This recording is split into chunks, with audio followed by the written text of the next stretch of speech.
Hello everyone, welcome to my channel. आज की video में हम पढ़ने वाले हैं फ्रैक्शंस कि फ्रैक्शन क्या होता है, उसका बेसिक कॉन्सेप्ट। जैसे कि हम कोई भी काउंटिंग करनी है हमें, तो हम उसके लिए नंबर्स का यूज़ करते हैं। ठीक है, मान लीजिए आपके पास बहुत सारे एप्पल्स हैं, तो उनको काउंट करने के लिए आप नंबर्स का यूज़ करेंगे। और अब मान लीजिए कोई एक एप्पल है, आपने उसको उसके पार्ट्स कर दिए, अलग अलग पार्ट्स कर दिए। तो अभी उसी एक पार्ट को शो करने के लिए जिस नंबर का हम यूज़ करते हैं वही हमारा फ्रैक्शन होता है। इसे हम अब एक एग्जांपल की मदद से समझते हैं। मान लीजिए कि चार दोस्त हैं, ए, बी, सी और डी, और हमारे पास एक केक है।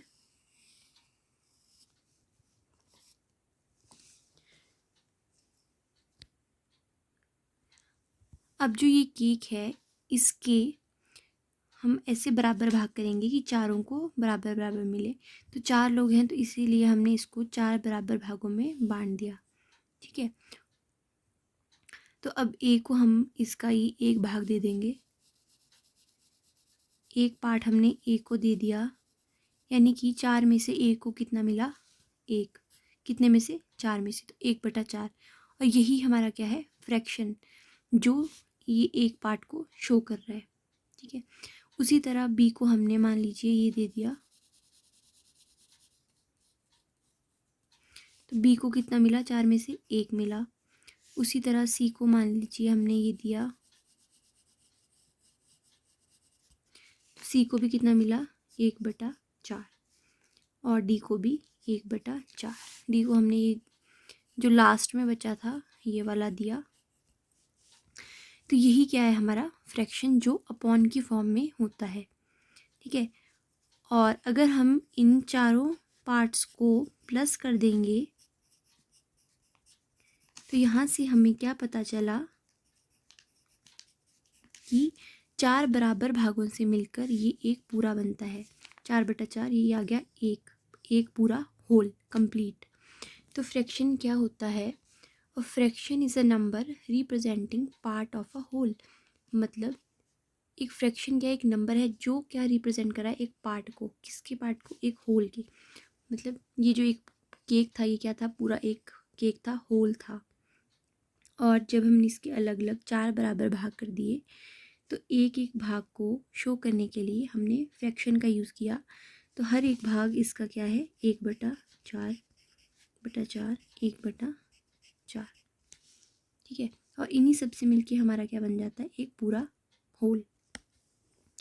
अब मान लीजिए कि एक केक है हमारे पास, और अब क्या है? दो ही दोस्त हैं, तो ये अब हाफ हाफ करके खाएंगे।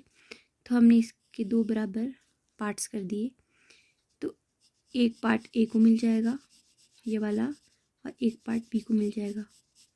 यानी कि ये एक पार्ट किसको मिला? ए को। कितने में से? दो में से हाफ। बी को भी कितना मिला? दो में से एक। तो जब हमने इनको प्लस कर दिया, ये क्या आ गया? तो ये क्या होता है हमारा? आधा, 1/2। ठीक है, इसको हम क्या बोलते हैं? 1/4। अब जो ऊपर लिखा जाता है इसको हम बोलते हैं न्यूमरेटर, और जो नीचे लिखा जाता है इसको हम बोलते हैं डिनोमिनेटर। ठीक है, जो डाउन में लिखा जाता है इसको डिनोमिनेटर, और जो ऊपर लिखा जाता है वो न्यूमरेटर।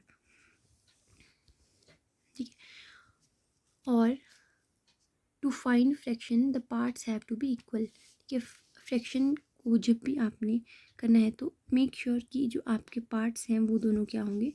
बिल्कुल बराबर होने चाहिए।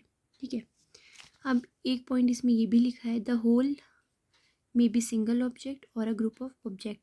यानी कि एक जो होल है वो एक भी हो सकता है, यानी कि एक केक भी हो सकता है, या बहुत सारे केक भी हो सकते हैं। ठीक है, मान लीजिए कि हमारे पास 6 केक हैं, 1 2 3 4 5 6। ठीक है, और 6 केक है, इसमें से हमें ए और बी में ये डिवाइड करने हैं, तो इक्वल इक्वल हम डिवाइड करेंगे। तो मान लीजिए हमने ये 3 पार्ट ए को दे दिए, तो ए को कितने मिले? 3। 3 पार्ट कितने में से? 6 में से। 6 में से ए को कितने मिले? 3। उसी तरह ये 3 हमने बी को दे दिए, तो बी को भी कितने मिले? 3। कितने में से? 6 में से। ठीक है, तो इनको भी हम प्लस करेंगे तो हमें क्या पता चलेगा कि ये भी क्या है? एक होल है।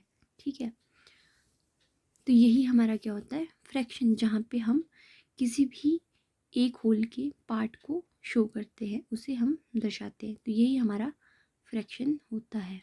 देखिए, ये हमारे फ्रैक्शन है। तो ये है पूरा एक कंप्लीट होल। इसको हमने 4 बराबर भागों में बांटा है। ठीक है, तो ये क्या है? एक होल।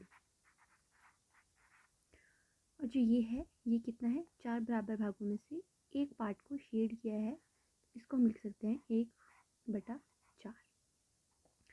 अब इसमें हमने 4 बराबर भागों में से 3 को शेड किया है, तो ये हो जाएगा 3/4।